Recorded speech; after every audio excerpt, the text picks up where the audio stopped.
बृहस्पति देव की पूजा और व्रत कथा। पूरी होगी हर मनोकामना। बृहस्पतिवार के दिन भगवान बृहस्पति की पूजा की जाती है। बृहस्पति देवता को धन, बुद्धि और शिक्षा का देवता माना जाता है। बृहस्पति देव की पूजा करने से सारी मनोकामनाएं पूरी होती हैं और परिवार में सुख शांति रहती है। शीघ्र विवाह के लिए भी ये व्रत करना उत्तम माना जाता है। गुरुवार को भगवान बृहस्पति की पूजा का विधान है। इस पूजा से परिवार में सुख शांति रहती है। जल्द विवाह के लिए भी गुरुवार का व्रत किया जाता है। बृहस्पति देव की पूजा और व्रत बहुत ही नियमों के साथ किया जाता है। आइए जानते हैं बृहस्पति देव की पूजा और व्रत कथा की विधि।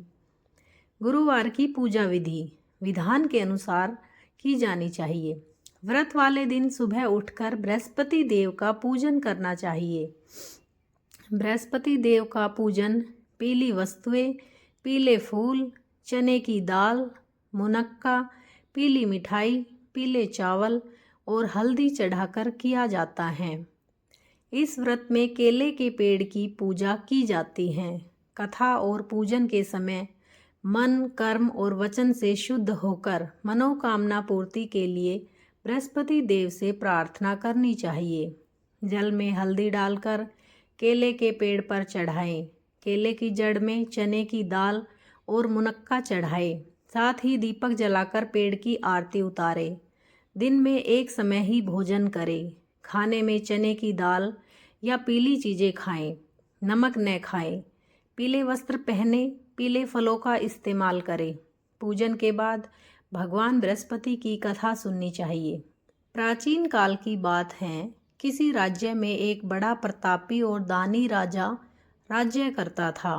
वह प्रत्येक गुरुवार को व्रत रखता एवं भूखे और गरीबों को दान देकर पुण्य प्राप्त करता था।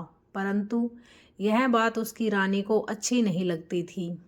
वह न तो व्रत करती थी, न ही किसी को एक भी पैसा दान में देती थी और राजा को भी ऐसा करने से मना करती थी। एक समय की बात है, राजा शिकार खेलने के लिए वन चले गए थे। घर पर रानी और दासी थी। उसी समय गुरु बृहस्पति देव साधु का रूप धारण कर राजा के दरवाजे पर भिक्षा मांगने आए। साधु ने जब रानी से भिक्षा मांगी तो वह कहने लगी, हे साधु महाराज, मैं इस दान और पुण्य से तंग आ गई हूँ।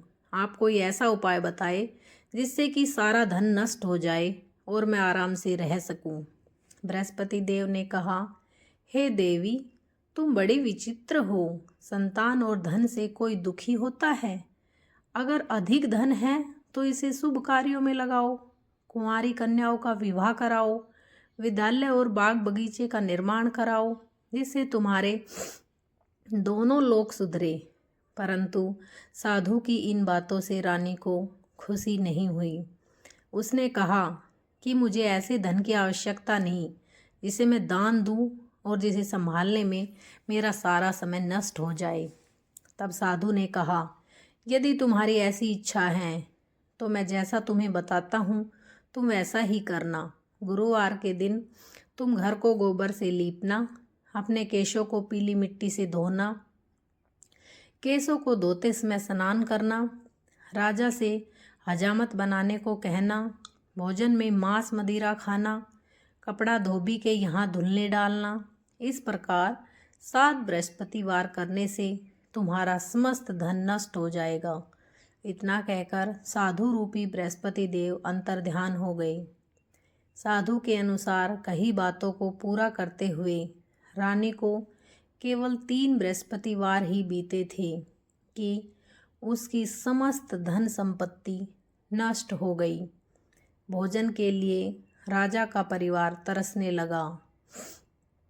तब एक दिन राजा ने रानी से बोला कि हे रानी, तुम यहीं रहो, मैं दूसरे देश को जाता हूँ, क्योंकि यहाँ पर सभी लोग मुझे जानते हैं, इसलिए मैं कोई छोटा कार्य नहीं कर सकता। ऐसा कहकर राजा परदेश चला गया। वहाँ वह जंगल से लकड़ी काट कर लाता और शहर में बेचता। इस तरह वह अपना जीवन व्यतीत करने लगा। इधर राजा के प्रदेश जाते ही रानी और दासी दुखी रहने लगी। एक बार जब रानी और दासी को 7 दिन तक बिना भोजन के रहना पड़ा, तो रानी ने अपनी दासी से कहा, हे दासी, पास ही के नगर में मेरी बहन रहती है, वह बड़ी धनवान है, तू उसके पास जा और कुछ ले आ ताकि थोड़ी बहुत गुजर बसर हो जाए। दासी रानी की बहन के पास गई। उस दिन गुरुवार था और रानी की बहन उस समय बृहस्पतिवार व्रत की कथा सुन रही थी। दासी ने रानी की बहन को अपनी रानी का संदेश दिया, लेकिन रानी की बड़ी बहन ने कोई उत्तर नहीं दिया। जब दासी को रानी की बहन से कोई उत्तर नहीं मिला तो वह बहुत दुखी हुई और उसे क्रोध भी आया। दासी ने वापस आकर रानी को सारी बात बता दी। सुनकर रानी ने अपने भाग्य को कोसा। उधर रानी की बहन ने सोचा कि मेरी बहन की दासी आई थी, परंतु मैं उससे नहीं बोली, इससे वह बहुत दुखी हुई होगी। कथा सुनकर और पूजन समाप्त करके वह अपनी बहन के घर आई और कहने लगी, हे बहन, मैं बृहस्पतिवार का व्रत कर रही थी। तुम्हारी दासी मेरे घर आई थी, परंतु जब तक कथा होती है तब तक न तो उठते हैं और न ही बोलते हैं, इसलिए मैं नहीं बोली। कहो दासी, क्यों गई थी? रानी बोली, बहन, तुमसे क्या छिपाऊं? हमारे घर में खाने तक का अनाज नहीं था। ऐसा कहते कहते रानी की आंखें भर गई। उसने दासी समेत पिछले 7 दिनों से भूखे रहने तक की बात अपनी बहन को विस्तार पूर्वक सुना दी। रानी की बहन बोली, देखो बहन, भगवान बृहस्पति देव सबकी मनोकामना को पूर्ण करते हैं। देखो, शायद तुम्हारे घर में अनाज रखा हो। पहले तो रानी को विश्वास नहीं हुआ, पर बहन के आग्रह करने पर उसने अपनी दासी को अंदर भेजा तो उसने सचमुच अनाज से भरा एक घड़ा मिल गया। यह देखकर दासी को बड़ी हैरानी हुई।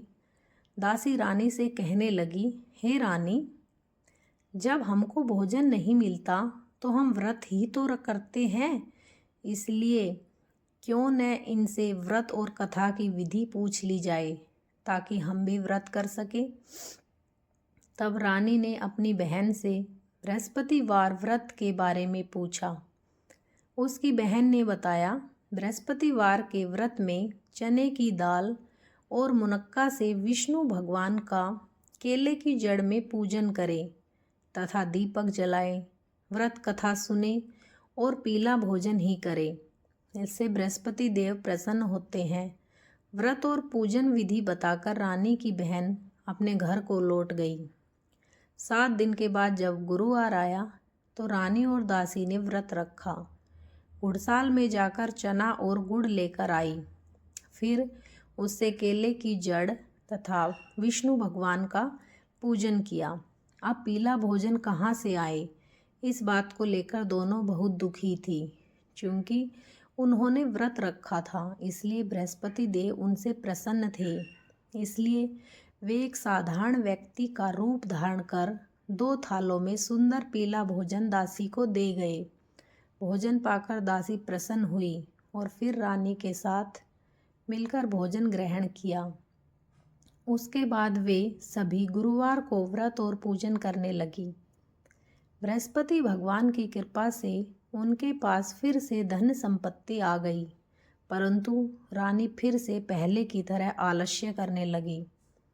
तब दासी बोली, देखो रानी, तुम पहले भी इस प्रकार आलस्य करती थी। तुम्हें धन रखने में कष्ट होता था, इस कारण सभी धन नष्ट हो गया। और अब जब भगवान बृहस्पति की कृपा से धन मिला है तो तुम्हें फिर से आलस्य हो रहा है। रानी को समझाते हुए दासी कहती हैं कि बड़ी मुसीबतों के बाद हमने यह धन पाया है, इसलिए हमें दान पुण्य करना चाहिए, भूखे मनुष्यों को भोजन कराना चाहिए और धन को शुभ कार्यों में खर्च करना चाहिए, जिससे तुम्हारे कुल का यश बढ़ेगा। स्वर्ग की प्राप्ति होगी और पितृ प्रसन्न होंगे। दासी की बात मानकर रानी अपना धन शुभ कार्यों में खर्च करने लगी, जिससे पूरे नगर में उसका यश फैलने लगा। बृहस्पतिवार व्रत कथा के बाद श्रद्धा के साथ आरती की जानी चाहिए। इसके बाद प्रसाद बांटकर उसे ग्रहण करना चाहिए।